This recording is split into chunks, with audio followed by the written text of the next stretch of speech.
the weapon than the gun. You know, we have to emphasize to our island, you know, to have faith and confidence with their police force to protect them, the police and law enforcement. And when you start to see gun violence, you know, I've been to the States and I've actually, you know, applied for a Project Save Neighborhoods grant for over $90,000 to automate firearms database so we can track the registration of firearms. When I was talking to colleagues over there in Denver in that conference in Project Save Neighborhoods to reduce gun violence, they told me, were there that many violent deaths on firearms on Guam? And really, it's pretty much been sometimes exaggerated. There is not that many firearms deaths. If you go to a cemetery and you look at the tombstones, you find more people die from natural deaths. So the thing about this is just tamping down, ramping down, and just making sure that we don't have a community that fears, that is fearful about gun violence and start arming themselves, you know, start increasing the amount of gun owners. Since firearms laws have been passed recently, there have been more individuals registering for firearms. There's been an increase in firearms. And there's a better way to resolve conflicts in a community. Governor Gutierrez and I want to recapture the soul of this community. How we handle, we want to bring that in the famalic spirit back to our island, that we can resolve things and resolve conflicts without resorting to gun violence. And we certainly don't want to impose any restrictions, firearms restrictions, because we then respect also those individuals who have a firearm for hunting or have a firearm for their own protection. We certainly don't want to increase those restrictions. And that's, again, of our value to the Constitution of the United States, the Second Amendment. And that's also our value to trusting the community that they could be responsible. We hope that all firearms owners, and we want to send this out, are very responsible with their firearms. You have to double lock them. You got to make sure it's restricted. Thank you.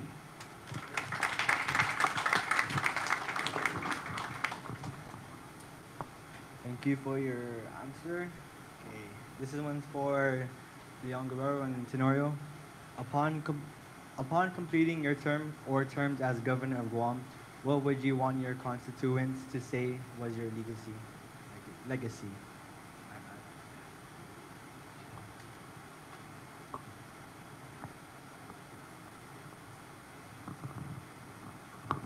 Should I be fortunate to be your governor for 16 years, I want to leave the government position with this legacy, that I see Guam as a safe, compassionate, prosperous, and fair community. I also want to see a Guam where we have been given the right to self-determination so that we can vote for political status that gives us strong identity, that gives us a strong voice, that we can go anywhere in the world to negotiate and control our fate and our destiny. And when I say government and a Guam that is safe, I want every one of us to feel safe in their homes. I want every one of us to feel safe in your schools. I want every one of us to feel safe when they're driving home. Right now, if you ask people out there, and we have asked them in our listening tours, do you feel safe? They say no. Women complain that when they're walking from the mall to their cars, they have to always be looking over their shoulders. And then when they open their doors to get in, they're looking to see if someone else is in there, a stranger. That's not the Guam that I want. That's not the Guam that I grew up on. So how do we feel safe when we don't have police officers out there in the community? How do we feel safe when we only have less than 300 police officers when we're supposed to have 400 plus more police officers? I was just talking to some police officers at Michelle's before we came here, and they said to us, they work hard, they work double time, and they don't feel they're being supported by this administration. Why? They themselves see that there's not enough police officers out there. When I say compassionate, I want Guam to understand the struggles of our people, so that when we understand the struggles, we can then address the challenges. When I say prosperous, I want us to have an economy where we all feel that we truly are prosperous. We want to create jobs. We want to make sure that we don't have debt in our future. We want to make sure we have revenue so that we can, yes, provide the health, the safety, and the education that we all so truly deserve. So that's the legacy I want to leave behind. Safe, prosperous, fair, and compassionate. And it is not an impossible thing to do. So please vote Leon Guerrero Tenorio so you can all feel safe in your schools. Thank you.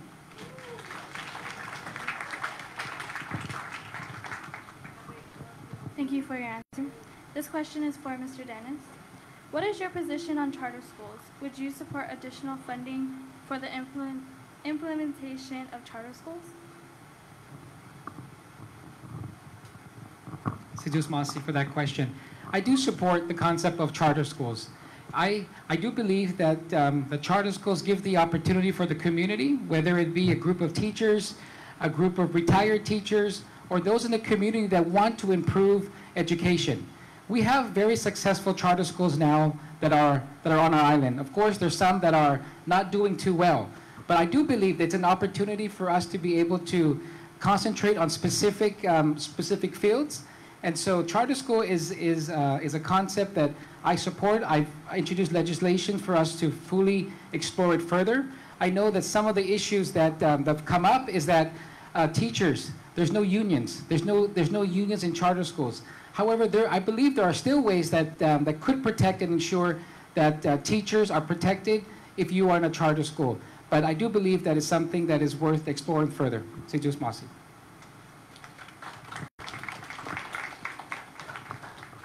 Thank you for your answer, Mr. Rodriguez. My next question is for the candidate team of Tenorio Ada.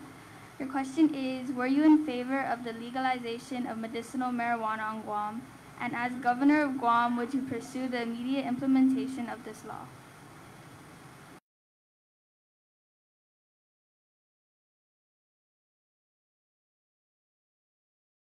Geckos. Come on, half a day. Good afternoon, geckos. How you doing? Awesome.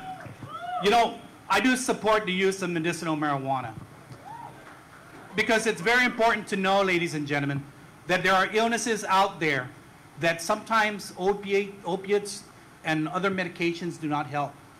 And sometimes there are medications out there that counters an illness that an individual has. A medicinal marijuana can help that individual overcome whatever illness that they're, or at least cope with whatever illness that they have. You know, when that issue came before the legislature, it was a very touchy one. Nobody wanted to touch it with a 10-foot pole. And that's the truth. Because it was the taboo thing. It was the thing that, you know, you don't want to talk about the marijuana or how it would help people or not help. But law was passed by the vote of the people to say, we want medicinal marijuana to be used. Now it's just getting the rules and regulations in place, making what needs to be done happen. If there's no one that wants to build a medical laboratory so that we can implement this, the law, then let's look at somehow that we can introduce legislation that says, you know, what we can do is allow for the use of medicinal marijuana, and then when a laboratory is built, we can sunset that law. But we need to look at what we can do to help our people. Because there are many people out there that can utilize medicinal marijuana for their illnesses, for their conditions. But we just need to ensure that all the rules and regulations, all the implementations that needed to be put into place are in place. And if not, let's find a way to make it happen. Because, ladies and gentlemen, that was the vote of the people, and the vote of the people needs.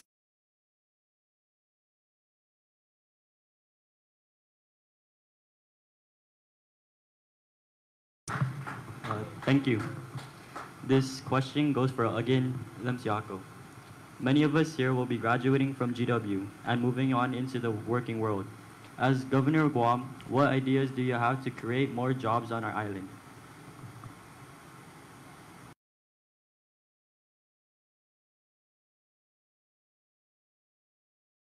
Is it Derek? Renzo. Thank you very much, Renzo, for that.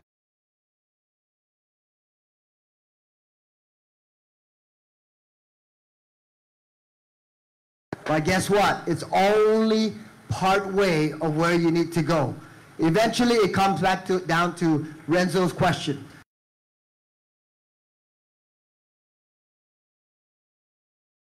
To be able to create jobs for all of you to transition. You have one of three options. You can continue education at Guam Community College or UOG. You can go into the workforce, or you can, other options in terms of the workforce, obviously, is the military.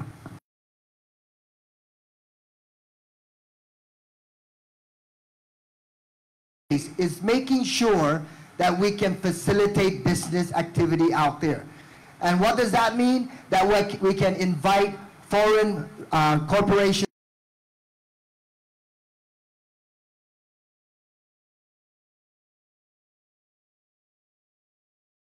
to these jobs. We will look at tourism and continue some of the good work that the Guam Visitors Bureau has been doing and attract as many visitors from different destinations.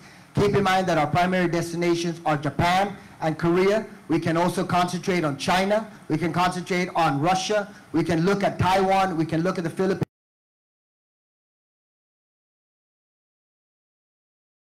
Expanding the economy, whether it's the cruise ship industry between Guam, CNMI, possibly Palau, and the Federated States of Micronesia, so that in fact we can have a cruise ship industry on island. We can also look at expanding existing industries that need a little bit of a hand up, and that is aquaculture. Having come as a farmer, aquaculture and agriculture, those are two areas that we can look and pursue. It's all about facilitating business activities. How are we going to attract outside money to come to Guam? If it's a new industry, then we can look at the qualifying certificate program at the Guam.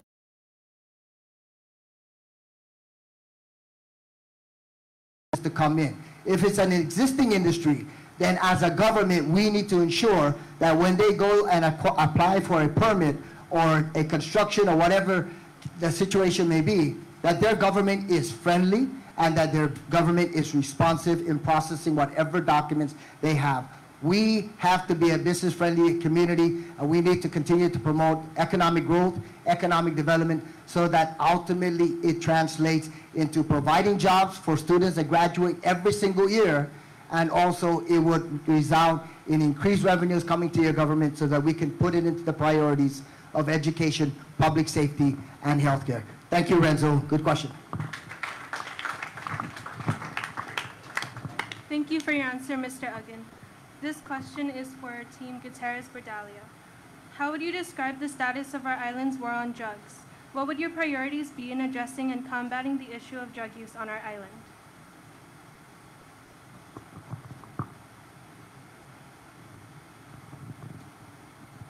Mr. Berdalia will take half of my question. Anyway, I chuckled when Tony Ada mentioned that it was for medical marijuana. Everybody, oh, that's medical, you don't look sick. But I'm for medical marijuana also. And how to get it in is that Hawaii took 17 years to get their medical marijuana in because they had to set up the laboratories. Well, the same company, I've already contacted them, that became governor, and lieutenant governor will take that same company to come here and set up the laboratory. Then you've got it right there, and then we walk in to say, are we going to make it recreational or cultivate it? That's another step, but we take the first step first. So medical marijuana, let's get it off the ground by hiring the same company that's put up Hawaii after 17 years. Now, Fred, here you go. You know, the AG, the Attorney General came out and she agrees there was a high-intensity drug trafficking area. There was a federal team that was on island looking at the drug problem. You know, the Mandania Task Force, their operation is just old ideas disguised as new. During the Guterres-Badalia administration, it was the Violent Street Crimes Task Force. I was a member of that. We went raiding houses. We went and did a street-level drug interdiction, took the drugs off the street. But you're missing two other prong approaches, strategic approaches. That's drug treatment and drug education. That's not where it really is being effectively conducted right now in terms of reducing demands of drugs, is that you go to organized conferences. First Lady Jerry Gutierrez was very effective at that. You can count that when Governor Gutierrez and I are in office, our First Lady, Governor Gutierrez, is going to work together with nonprofit organizations, businesses, to put together education, anti-drug education. You can count that Governor Gutierrez and I are going to look at improving the capacity of drug treatments for people, because it's sad that people that can afford it can go off island for drug treatment or drug abuse, and it's not really done on our island. We can certainly do a better job, and that you can count on when you vote Guterres-Badalia. Thank you.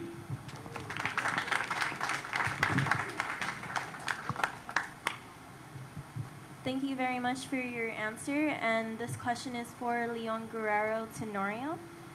Out of the three things we rely on to address crime on our island, incarceration, prevention, and rehabilitation, which do you feel is the most important, and which do you feel we need to improve on?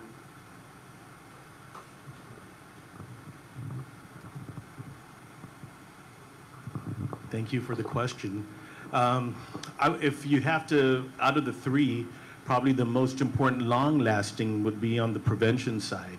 And you would want to work with young people to educate them about the effects, the negative effects drugs have on their life, in their physical health, in their mental health, and in their relationships with people.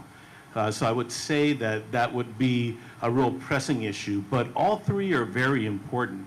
So I feel that one thing you have to look at is you have to look at the supply and you have to look at the demand. On the supply side, we have to be able to staff customs and let them have full access into the airports and the ports so that they can close those opportunities that currently exist for drugs to come into the island. But the greater work and the most long-lasting work is going to be on the demand. And that means that we have to go and really have an aggressive program dealing in drug treatment and in recovery. There are a lot of people that are sick, and you have to deal with that, including those that are going to be incarcerated for periods of time. What's happening right now in the court system is people are coming in and out of the prison because they're not getting effective drug treatment in prison. So when I was the administrator of the court under my leadership, we improved and expanded the juvenile drug court, the adult drug court. We established a veterans treatment program so that we can go in and deal with the underlying causes of the criminal behavior. And many times the underlying cause of the criminal behavior is an addiction to drugs. There are quite a large number of people that are educated and can offer drug treatment services. They're only doing it part-time. We need to do that full-time. We shouldn't be pushing back $1 million in federal funds that go to for drug treatment or suicide prevention when you know that those are real issues affecting the lives of a lot of people of Guam, especially a lot of young people. So to summarize, prevention efforts for sure, but all three are very important. Thank you very much.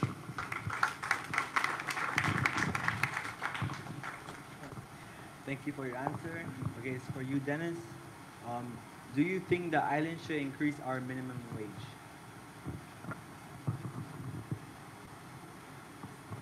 Thank you, Zirko, for that.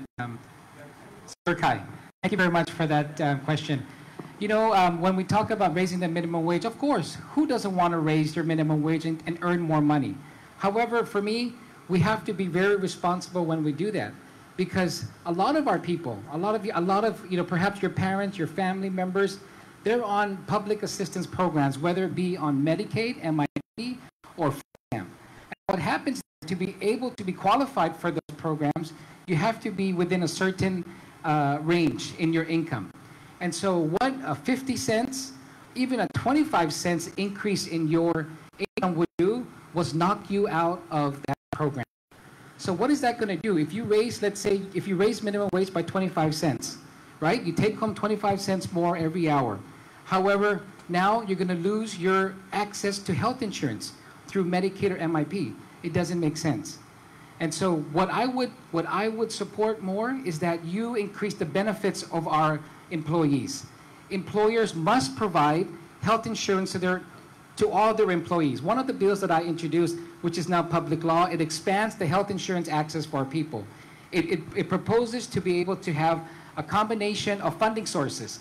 The individual must pay for it, the employer and the government.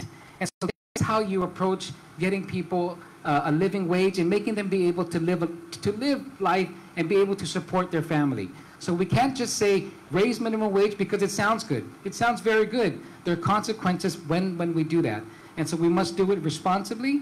And what we need to do is ensure that the benefits portion is what your parents are going to be able to get instead of raising the minimum wage right away. Thank you very much.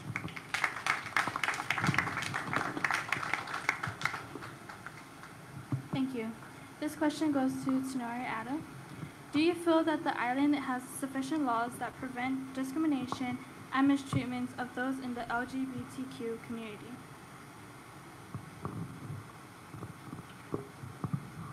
Thank you for the question.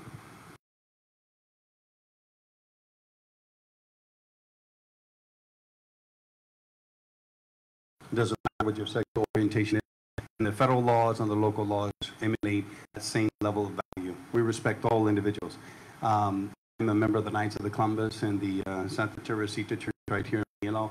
I believe in pro-life, but I also believe in the individual's decisions to be able to live a life that they choose. I understand that every individual has responsibilities and duties under the Constitution and vice versa. My son, not my son, but my sister's son, his name is Trey. He's been gay since he was a little boy. He's still gay. He's living in the States. I have a cousin of mine. She's Tenorio, living in Tennessee. Drives buses for the school district there. Married a woman. She's a woman. She's a lesbian. Has been all her life. Does that mean that they're less entitled to any other rights and the privileges that every other constitution and every other law allows other individual? Frankly, no. We need to respect every individual, regardless of their sexual orientation, regardless of their beliefs, religious or otherwise. I believe in protecting the unborn. I believe in making sure that we protect life because I think life is precious, but I also believe that every individual, every person on this planet deserves respect and dignity, and we give it to them every single day. So just maraming salamat po. Thank you.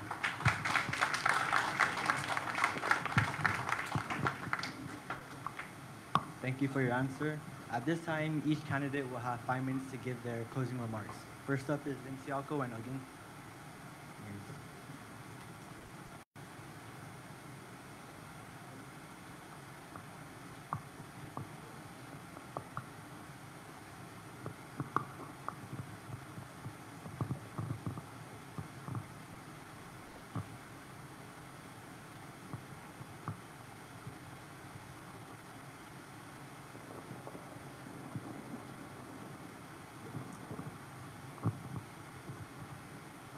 First of all, thank you. Thank you very much, si Zeus Masi, and maraming salamat po to all of you students here at George Washington High School, to your teachers, to your faculty, to your administrators, for allowing all of us as candidates to come out here and to speak with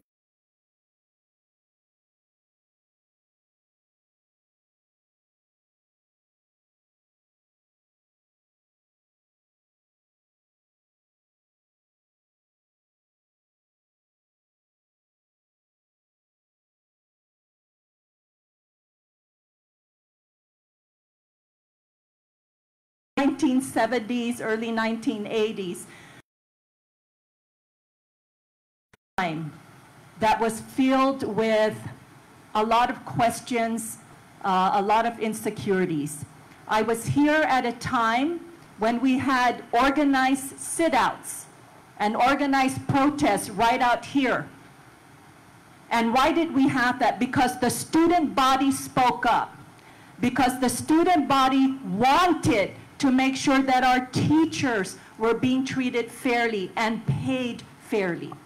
We spoke up because we also were concerned that celebrating our Chamorro heritage and culture was at risk at that time, when we weren't allowed to even celebrate Chamorro Week or Chamorro Day back during those times. We were very concerned about the quality of our education because issues had been raised about certain classes.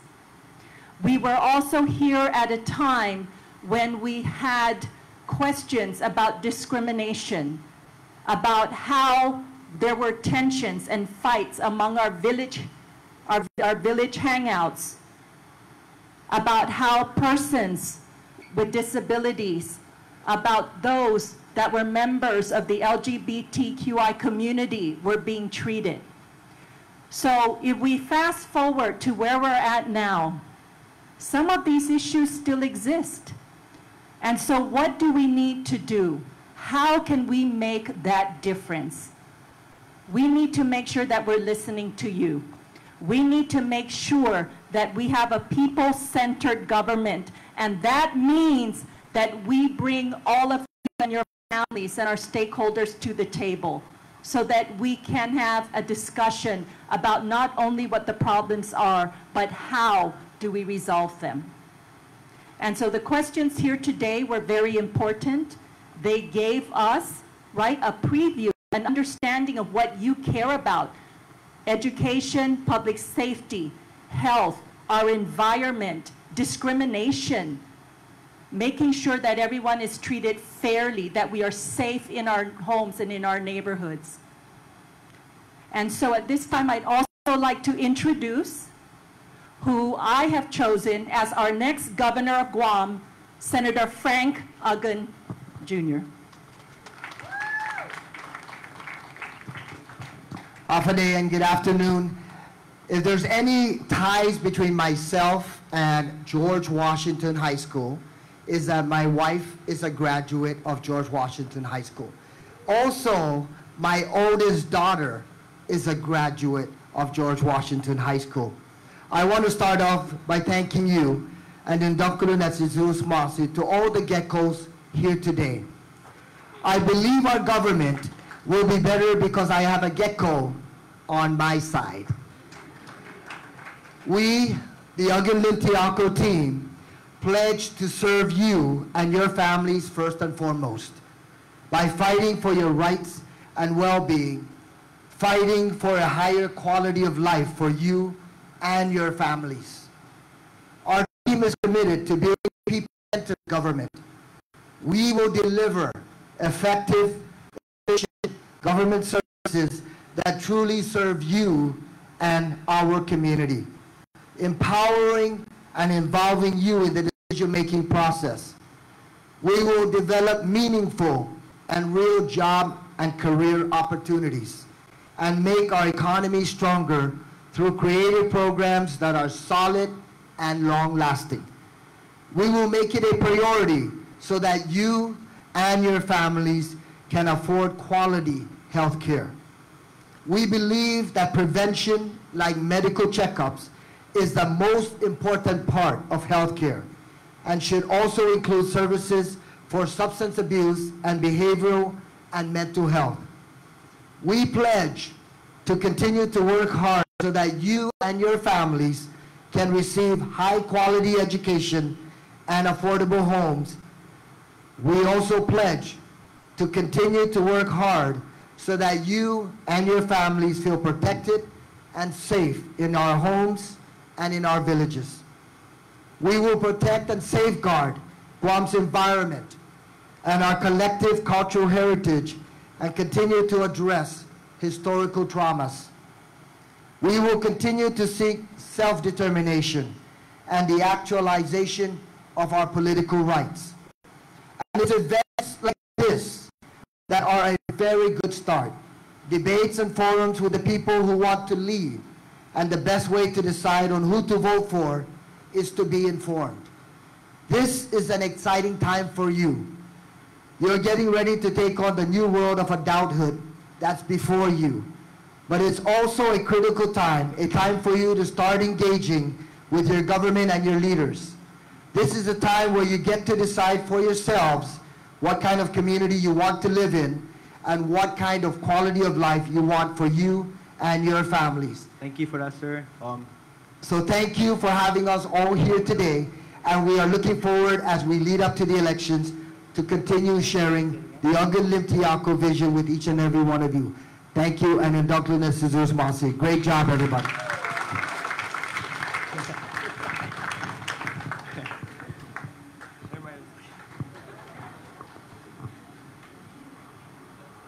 I'll take the other half. This is for Gutierrez and Berdalio.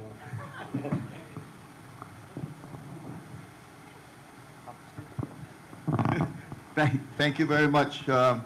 Thank you, Stephen Alvarez, for organizing this with your students, fellow students. Ladies and gentlemen, I attended George Washington High School, but I wasn't a gecko.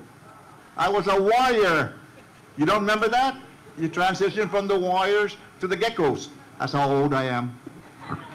I was born before World War II, and as I traversed this island over the 76 years that I've been alive, I've never seen Guam this way.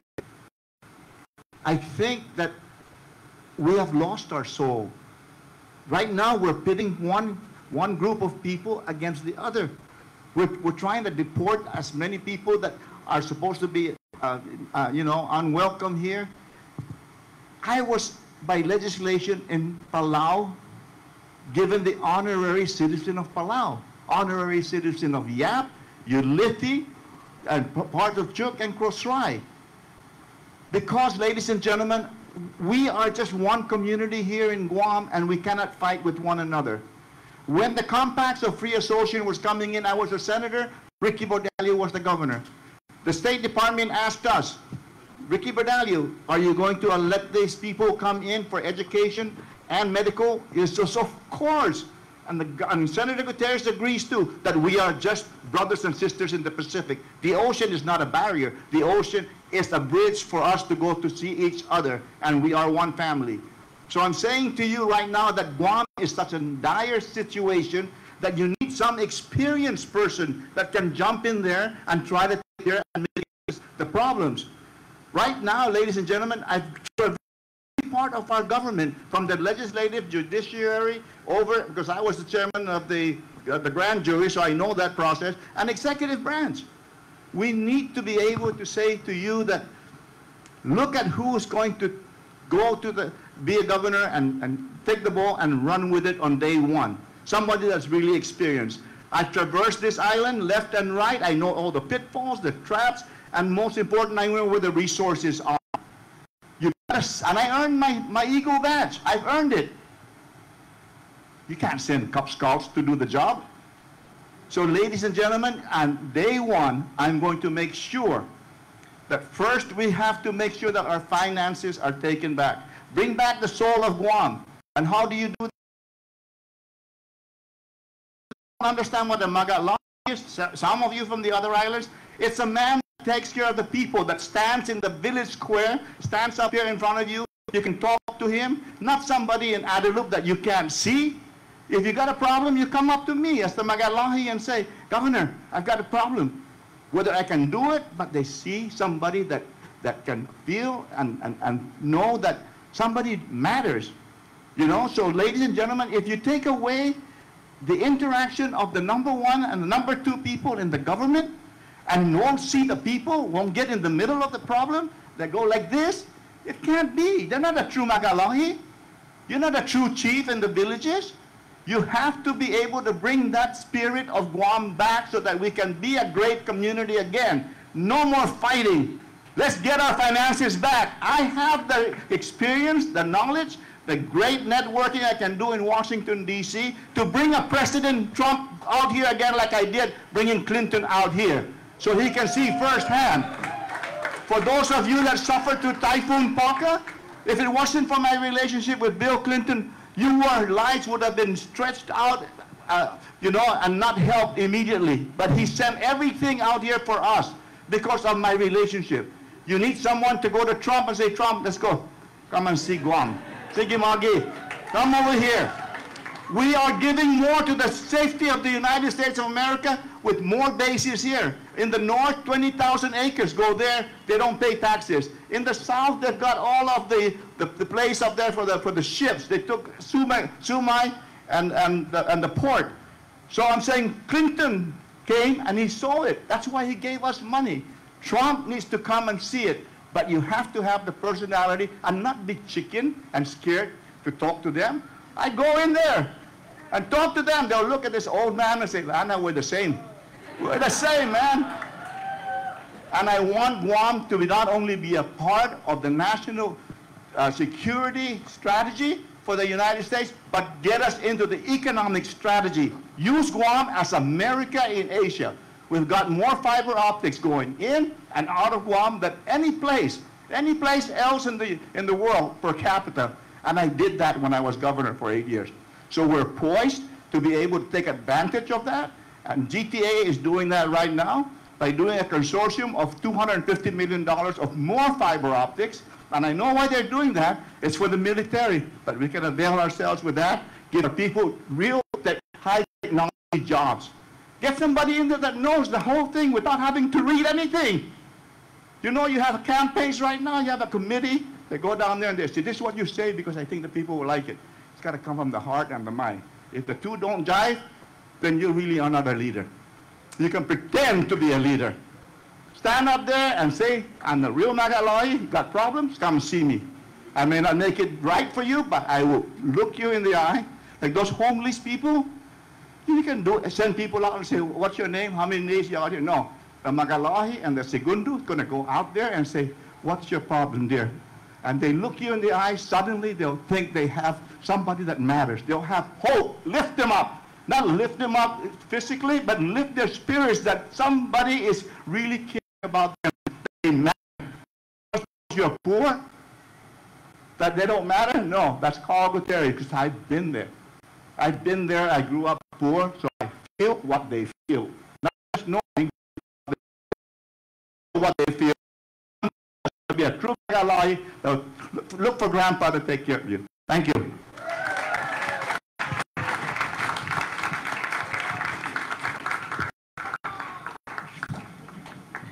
Thank you for that.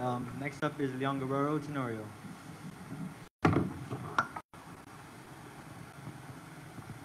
Thank you so much, Steve, for allowing us to come here. And also to the Geckos, thank you for your time and appreciation in listening to us. Josh and I want to thank the sophomore, junior, and senior students from the History of Guam classes for sponsoring this forum today. Sidus Maasi. It is often said that those who do not learn history are doomed to repeat it.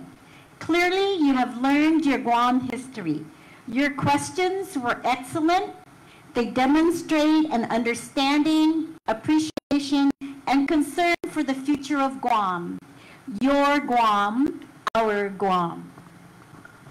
Our island faces many challenges. For more than a year now, we've been all over our great island, from Umatic to Jigo. We've listened as people of all ages, ethnicities, and income levels shared with us their concerns about the government's fiscal crisis, the economy, public safety, healthcare, and of course, education. Today's forum was not much different from some of the listening tours that we've had. The questions asked here today are very familiar to all of us. They reflect the shared concerns of adults and young people, students, and those that know that our government is failing and that we can do better. I have been a nurse, a senator, and most recently the president and CEO of the Bank of Guam. My experience tells me that the first order of business in a Leon Guerrero Tenorio administration will be to roll out our plans to get the government's fiscal house in order. For example, your government currently has more than $200 million in taxes that it has failed to collect. Over the past 10 years, our government has doubled the debt to more than $2 billion. Clearly, this is not sustainable. The government of Guam credit card is nearly maxed out. It is also unfair, especially to you here today. Every man, woman, and child on this island, that's you, your parents, your siblings, your aunties, uncles, and cousins, owes more than $15,000 a year as your share of the government's debt. That's the burden that has been placed on your future because I believe this government has been mismanaged. For the past year, we've been working on solutions to our island's problems, and we will be ready to implement them on our first day. On day one, we will also be ready to create opportunities to help you succeed. Whether you're graduating next month, next year, or 2 years from now, we will create opportunities for those of you who want to further your education, serve your country in the military, or who want to immediately enter the workforce. Whatever life path that you want to pursue, we believe that it is the responsibility of us who have gone before you to make that path as smooth as possible. Josh and I know that we can change how this island works. This is something that must be done to give you opportunities. We need to finally build a new Simon Sanchez School and to work on improving facilities at GW.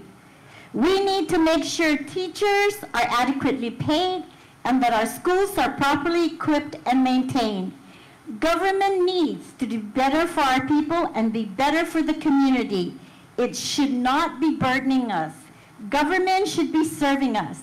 Josh and I believe that the island needs new leadership to restore prosperity, compassion, confidence in our safety, and fairness to Guam. I am ready to be your MAGA Haga. It's time for a woman to get our house in order. If you are longing for change, so am I. If you have the courage to make change happen, I will lead you. And if you are looking for a leader that's on your side, I'm in. Thank you, Sidus Masi, and maraming salamat po. Thank you for that. Next up is Rodriguez and Cruz. Again, thank you so much. Sidus Masi, maraming salamat po to George Washington High School for hosting us this afternoon. On behalf of Colonel Cruz, my family, our campaign team, I really appreciate the opportunity to be here. I want to pay tribute to all the other candidates that are up here, from Senator Uggan, Governor Gutierrez, Senator Leon Guerrero, Lieutenant Governor Ray Tenorio, and their partners. Ladies and gentlemen, I'm the youngest candidate up here. I'm 40 years old. I'm the youngest. And so just like you, when I was your age, I looked up to leaders. Leaders like Governor Carl Gutierrez. He was my idol, and he knows that, and I told him that. I looked up to him, and he looked at us young kids, and he said, you know what? You're the leaders of tomorrow. You remember hearing that from people, hearing that from leaders? That you're the leaders of tomorrow. For me, you're the leaders of today. If us, the real leaders now, are listening to your concerns, listening to what you want and what is it that you need to have a better Guam, a better school, you're the leaders. And so we have that opportunity, ladies and gentlemen, to elect someone young, someone like you who knows the struggle, the real struggles that you face. My parents came to Guam nearly 40 years ago. They migrated to Guam from the Philippines. I was born and raised on Guam. I married the most beautiful Chamarita. She was here earlier, but I think she left, Lina Calvo Rodriguez. But I know what it's like to be able to feel what a lot of you feel because your parents came here for a better life. The problems that we see here today, especially this war on drugs, ladies and gentlemen, we're not winning the war. When we're busting the people for drugs, the drug users, putting them in jail and then sending them back out, and then they repeat that cycle. You heard that. They repeat the cycle, that cycle. We're not getting to the root of the problem. What we need is rehabilitation and prevention.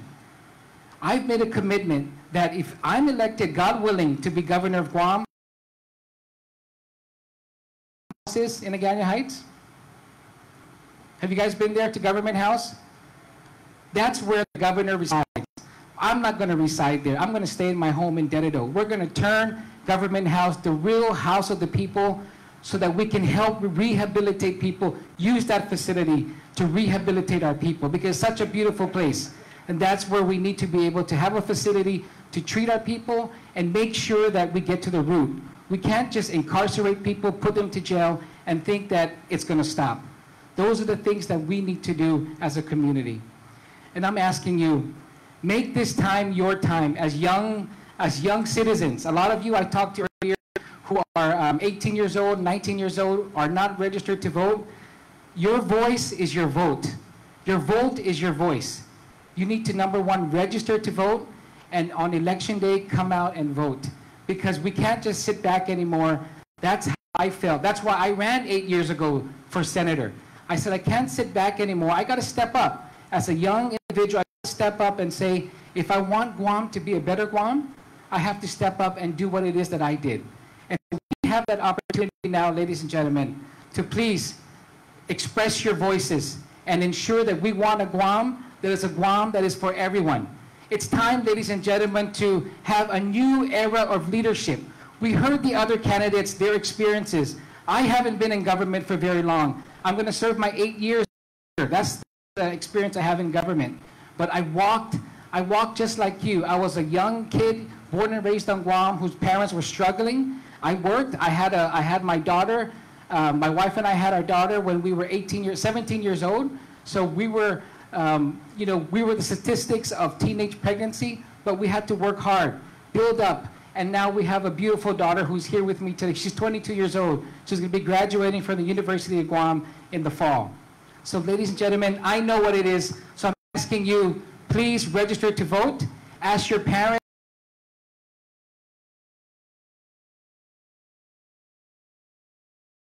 For Colonel David Cruz and myself, Dennis Rodriguez, to be your next governor and lieutenant governor.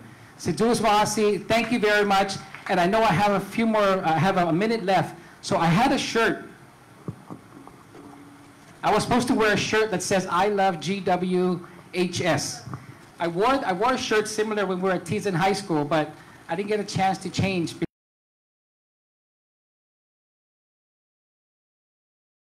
Okay. So I want to ask, is anyone celebrating their birthday today?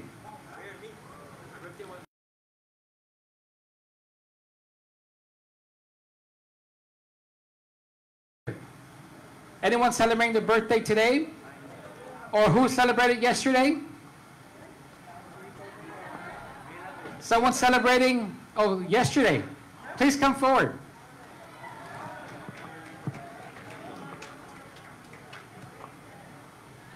Please come forward if you had your birthday yesterday. All right.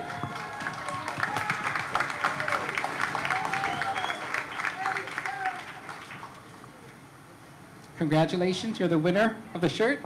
Your name? Sarah. Sarah. I made this shirt. It says, I love GW High School. That's what my campaign is about. It's about love. It's about spreading love because I love Guam. That's why I'm standing before you today to say I want to serve Guam and make Guam better. And so I want to give this to you, and hopefully you'll like it. Sidus Maasi, thank you very much, and God bless you all. Thank you for that. Up next is Tenorio Adam. I don't have a T-shirt. I'm sorry. You got it, brother. Something they want to say. They have these things that are scripted. Somebody comes up with a speech. I get on a computer. I draft, do as best I can. But you can never do better than what Cargotero just said. Speak from your heart. A real Magalahi, we're all very capable of being real Magalahi. Every one of us. We love the island, just like Dennis. I grew up in a house that Lou just described. 2x4s and tin. And I was living on the swamp in Agana and had to jack it up because the land was always sinking. Yeah, I was a foster kid. It wasn't easy, but I'm sure a lot of you have similar stories. We're all just people, Just like Dennis, we love Guam. My campaign slogan is, we are Guam.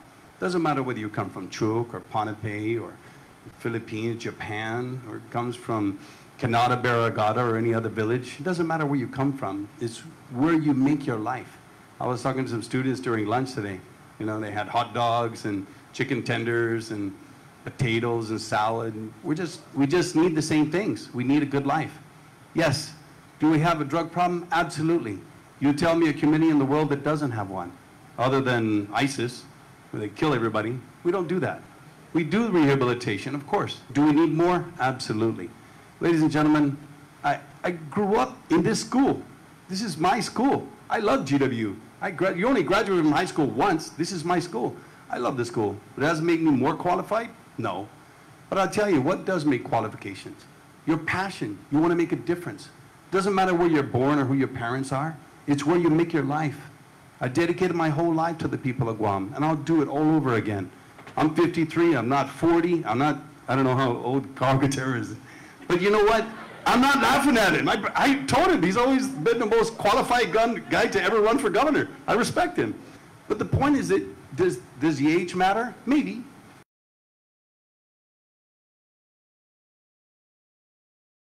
For the people of Guam. Tony and I, we've got great experience in the private and the public sector. We've done a lot of good things.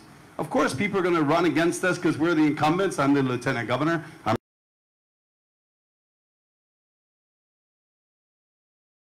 reality is, we've done a lot of great things. You care that we've increased the economy, the tourists that are coming in here, the number of jobs, we've decreased unemployment. You have more people graduating from high school. Do you care about that? I hope you do. Are they talking about that? Of course not. They're going to talk about how bad we are. Well, ladies and gentlemen, there's no bad people up here. We all love you. You want to make your life great. Yes, I want to invest in tuition-free education at UOG and GCC, Guam Trades Academy, because I want you to have a future. I can give you a T-shirt. I can give you free housing. But you know what, ladies and gentlemen? I want to give you the mind and the talent, the skills to be able to live your own life, to accomplish your dreams, to do things that are important to you, not important to me. It's important to be you, give you the skills, give you the education, give you the jobs. You want to raise minimum wage? Raise your minimum education. You want to raise your quality of life? Raise your talents. You want to be a teacher? These teachers, something didn't fall out of the sky to make them teachers. You know, Mr. Alvarez and Mr. Buan, Ms. Buan, thank you so much. They didn't become teachers. Somebody just gave them a book. They read it. They did the work. You've got to do the work. Governor Calvin and I were proud of the work we've done. We've done the work that we're asked to do. Do we need more customs officers? Absolutely. Firemen? Of course. Is there ever a time that we don't? No. 30 years ago, same thing. Ladies and gentlemen, it's not the challenges that define you. It's how you deal with them. We've dealt with the challenges. We've had promotions. We've had increases in compensation. We've improved our education system. We have a great working relationship with the board, John Fernandez. We stood behind you. We're going to build Simon Sanchez. We're going to renovate GW. We're going to continue to do the other things because you deserve it.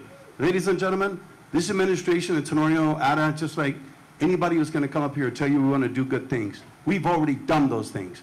You want to talk about being the real Magalahi? I've already been there. So has Carl Gutierrez. And you know what? We're going to continue to do good things because you deserve it. We love you. We are all Guam. You are all Guam. Let's make it better.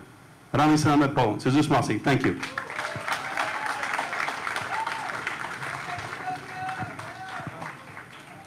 Thank you for that. We would like to thank each candidate for taking the time out of their busy schedule to be here today for our forum. Let's show our gecko spirit and give all of the gubernatorial candidates a round of applause.